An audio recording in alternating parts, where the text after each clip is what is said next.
Dear children, the one who is with us always and who loves us unconditionally and protects us from all dangers is the Lord.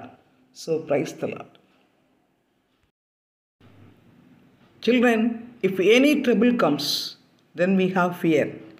But fear has two meanings. One is forget everything and run, and another one is face everything and rise. The choice is ours. So, if any trouble comes, what we have to do? We have to fear, that is, face everything and rise up from the trouble, from the problem with the help of the Lord. Okay? Welcome to the social class, children. We are learning history unit 5 for a long time. This is the last part of that class. Shall we enter the class? History unit 5, Educational Development in India. Before entering into today's topic, let's recall what we learned so far. So in this lesson, already we learned education in ancient India, medieval India. Ancient India, it is fully based upon Gurukula system, and Viharas and universities were there. About that we saw many times. And medieval India, it was the period of Islam rule in India, and they brought that transmission in the education system. That is, illumination and extension of knowledge was there at that time. And two important schools, Maktabs and Madrasas, were created. Iltutmish was the first ruler to create Maktab, everything we see. At the end of the medieval period, that is, British came to India and they introduced the English education in India also. Next, we studied about the modern system of education, in which the role of Christian missionaries were very important.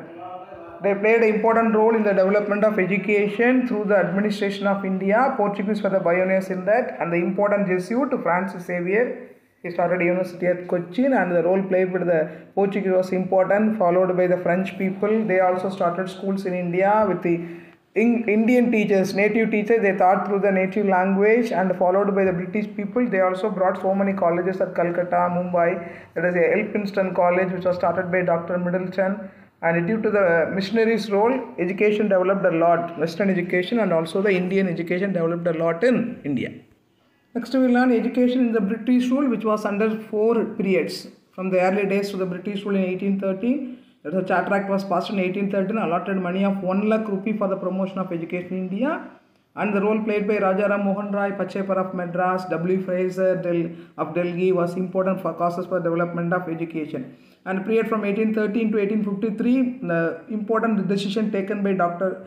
Lord Macaulay, who passed the minute, that was an important thing. That is, he brought the controversies between Orientalist, Anglist and the third section of people to an end, and the higher education should only be in English. Like that he decided. And the period from 1854 to 1920 is the third phase, which was a British influenced one, and all India educational policy passed during the time. Wood's Dispatch and also that Khandarkar Education Commission came to India. Wood's Dispatch was considered to be the Magna Carta of the English education in India. And the fourth period is a period from 1921 to 1947. That is a provincial autonomy was given. The Act of 1935 is a new era for education and advancement throughout the country. And after the Second World War, important achievements were there in education development in India. Vardha scheme was introduced by Gandhiji during the time, with the main motto of the education as the introduction of non-violence among the people. Next we learned educational development in independent India, which was a making new era in the history of education after the independence in 1947. Dr. Radhakrishna Commission was appointed to promote the university education, and the University Grants Commission was constituted for the higher education. In 1952-53, Secondary Education Commission was appointed. Changes in the quality of textbooks, curriculum and also the method of teaching, and Dr. D.S. Kothari Commission appointed in 1964. It recommended free and compulsory primary education for the children up to the age of 14 years, and a uniform system of education of 10 plus 2 plus 3 pattern were also recommended by it. A national policy on education was passed after independence in the year 1968 for the first time, and in 1986 Government of India introduced a new education policy. Main aim was to transfer the static society into a vibrant one. And in the new education policy is called as a child-centered approach in primary education. It launched the operation of Blackboard to improve the primary schools. The new educational policy was further revised in the year 1992 formulation of new curriculum and in-service education, improvement of facilities, everything was introduced. And we learned about SSA and RMSA, that is Sarva Shiksha Abhiyan and Rashtriya Madhyamik Shiksha Abhiyan, both aimed at improving education. Sarva Shiksha Abhiyan was launched in 2002-1 to achieve the UEE, Universal Elementary Education, that is to achieve the RTE, Right to Education. Provides free and compulsory education to all children from the age of 6 to 14 years by providing midday meals, stipends, etc. And RMSA, that is Rashtriya Madhyamik Shiksha Abhiyan, is a sponsored scheme to improve the quality education in the secondary stage. And the union budget was passed in the year 2018 to 19, that also proposed to give school education with from preschool to up to standard 12. In 2017, a committee was appointed by the Ministry of Human Resource Development for the educational development in India. And when was the committee submitted its report? In the year 2019. So this class we are going to see the education development in Tamil Nadu in ancient time, modern time, and also since independence. So ancient times in Tamil Nadu, the pattern of education was not merely reading and understanding. Especially Thirukkural, the famous book on Thirukkural, the famous one in Tamil Nadu, it stresses the need for education and also warns the dangers of illiteracy. Yes, people, education is very important because illiteracy lead all the people to ignorance. In ancient time in Tamil Nadu, the Thirukkural stresses the need for education a lot. Ancient times in Tamil Nadu, the name given to the school was Palli. It was in Tamil nowadays also we are calling the school in Tamil as Palli. And the teacher was called by the name Kanakkoyar. The ancient king in Tamil Nadu, famous one was the Pallavas. They gave more importance for the educational institution. Two group of people were there, Vaishnava and Saiva. They made the mutts and they provide boarding and lodging facilities for students. That is, nowadays we are having hostels at schools and like that. Boarding and lodging facilities were given by the people and also for the teachers. And during this time only, Huan Shuang from China, he visited India and he gave a graphic picture in his writings about the Ganji Buddhist Center. That was one of the main center of learning at that time. So during the Pallavas period, which was the main center of learning, Ganji Buddhist Center was the main Buddhist center of learning. Another famous kings were the Cholas, those whose period was considered to be the most brilliant and creative period in Tamil literature, children, because they gave more importance for the education, especially the Tamil education developed a lot at the time in Tamil Nadu during the period of Cholas. Important literatures were written during the time and they gave free education to the people. The syllabus was a theoretical background. So many inscriptions are there. That is, inscription means the writings on the stones and the rocks. They show us the evidences about the qualification of teacher, the method of teaching, about the food provided to the children, everything, and the land given to the school by the Cholas, everything was inscribed there. So the Cholas period considered to be the most brilliant and creative period of Tamil literature. So the important centers of studies at Cholas period were three places. One is the Rajaraja Chadurvedi Mangalam. People listen to the pronunciation. It is Rajaraja Chadurvedi Mangalam. And it is located at, there is a Vedic college located there. Now it is in South Arcot district. There is Ennairam in the South Arcot district. There is a Rajaraja Chadurvedi Mangalam Vedic college. And at Tirubhuvanai, that is near Pondicherry, there is a Vedic Cleric college first. And some inscriptions in Tiruvidai Kalai of the Vijaya Rajendra. They refers to the medical school at that time. So three important education centers were very famous during the Chola period. What are they?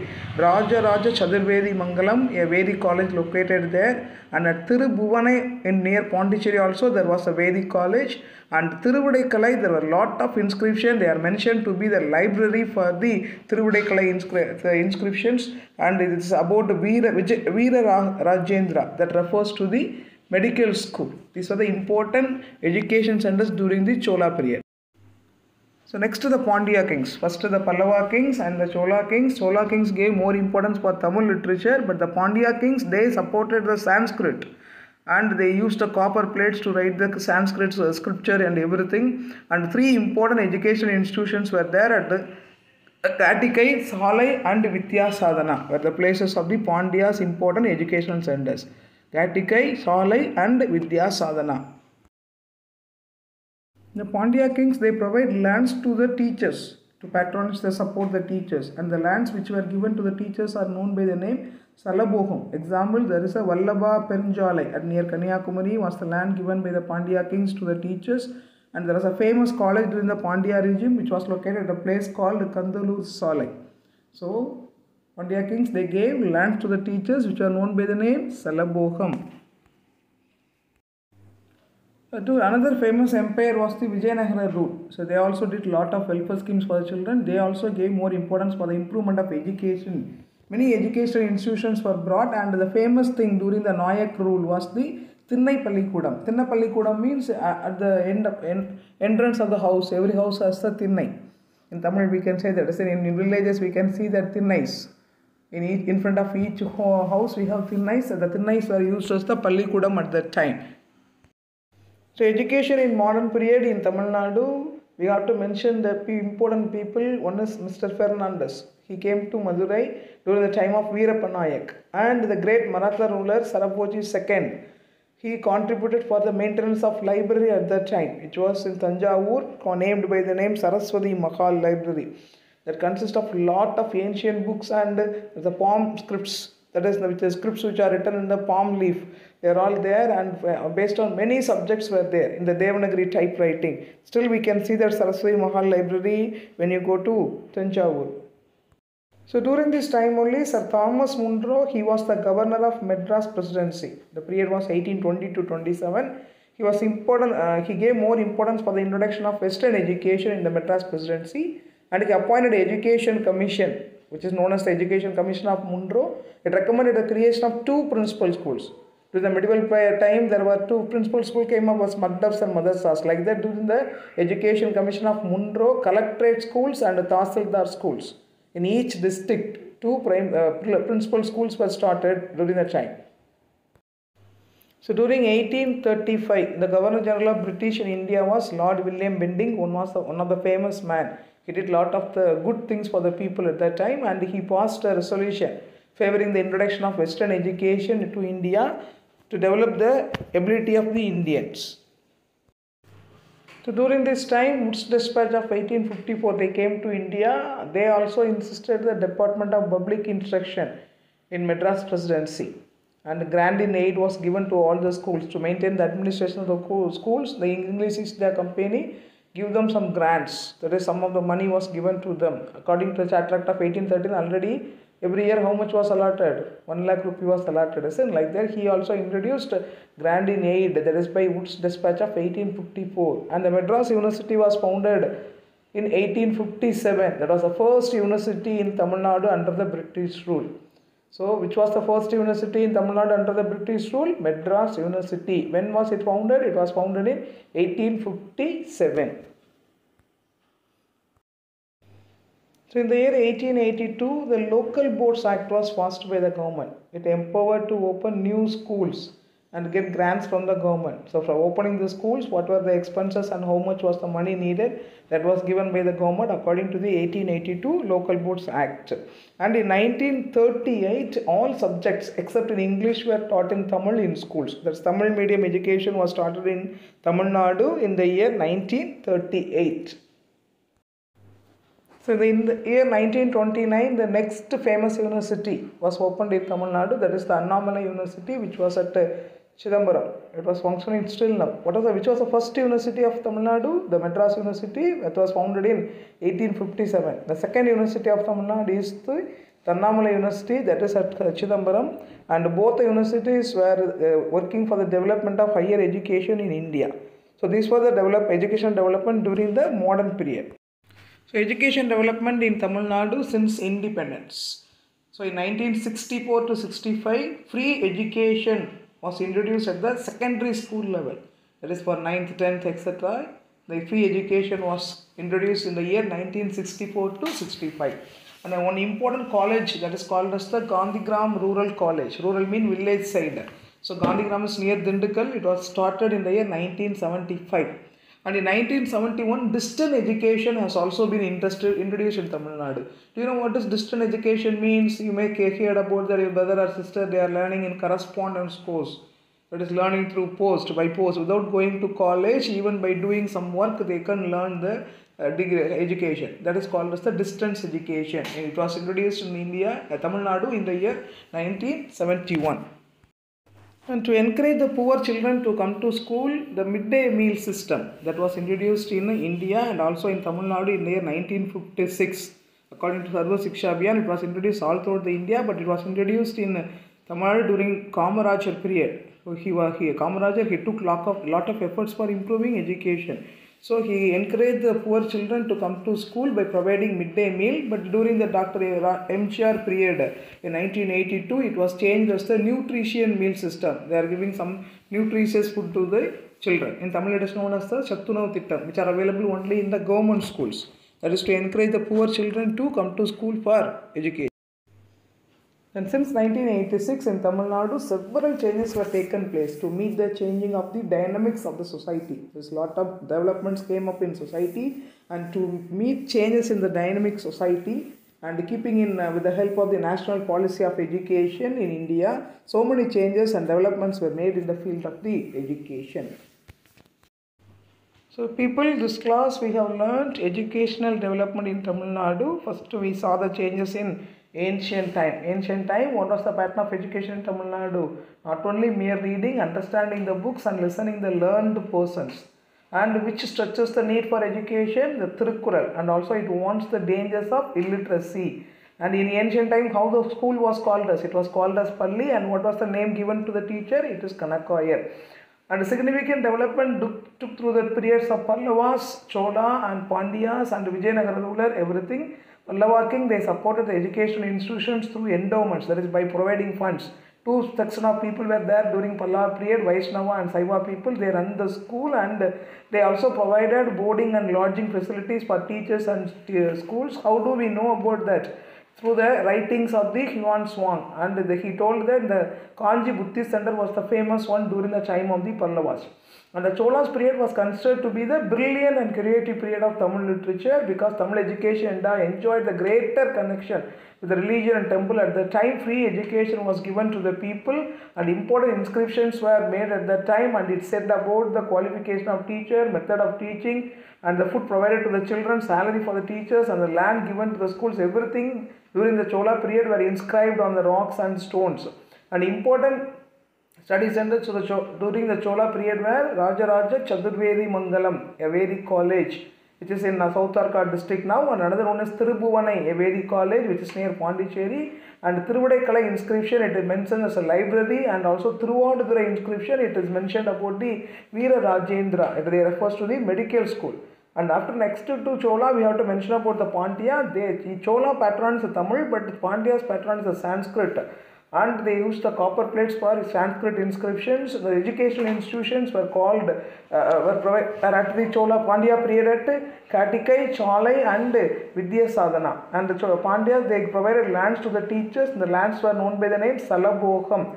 Especially there is a land called by the name Vallabha Perinjalai at Kanyakumari. And then the famous college during the Pandya regime was the Kandalur Cholai College. And learning flourished during the Vijayanagara rule also. The famous king was who was the famous king of Vijayanagara ruler? Krishnadevaraya. And the Nayak rule also, it was flourished a lot. Thinnai Pallikudam was established during that time. Next we learned education development in Tamil Nadu during the modern period. So during the modern period, important person who came to Madurai was the Fernandez. During the period of Veerappa Nayak, he established here schools, lot of primary schools, and the great Maratha ruler Sarabhoji II, he established the library called by the name Saraswati Maha Library at Tanjore, which is still there in Tanjavur, and it has lot of Devanagari type of books also there. And another important governor of Madras Presidency called by the name Sir Thomas Munro, he gave more importance for introduction of Western education, and he made an education commission in his name, creating two principal schools, that is the collectorate schools and Tahsildar schools in each and every district.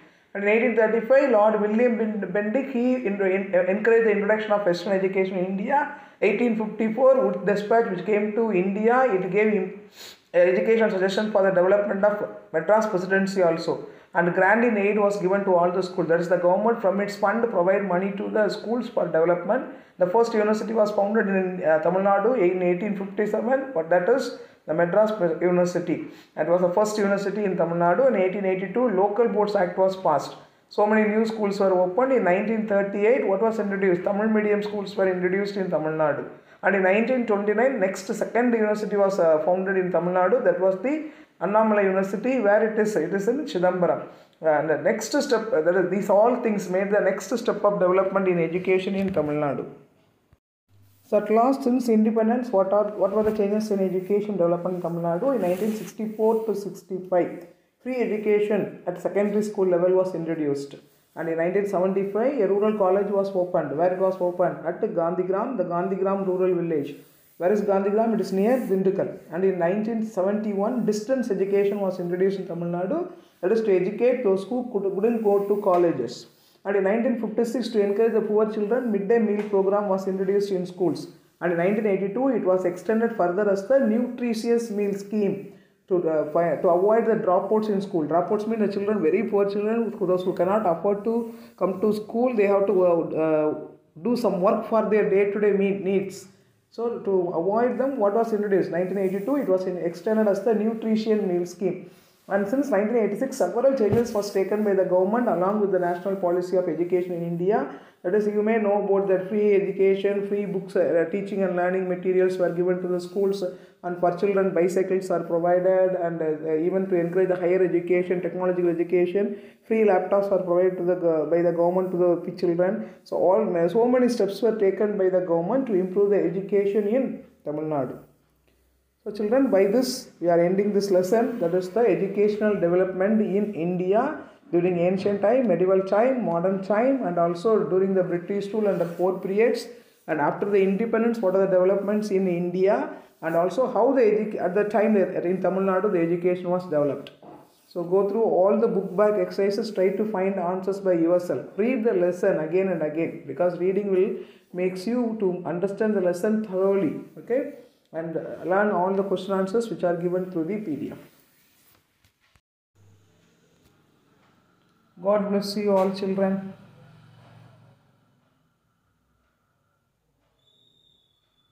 Thank you, children.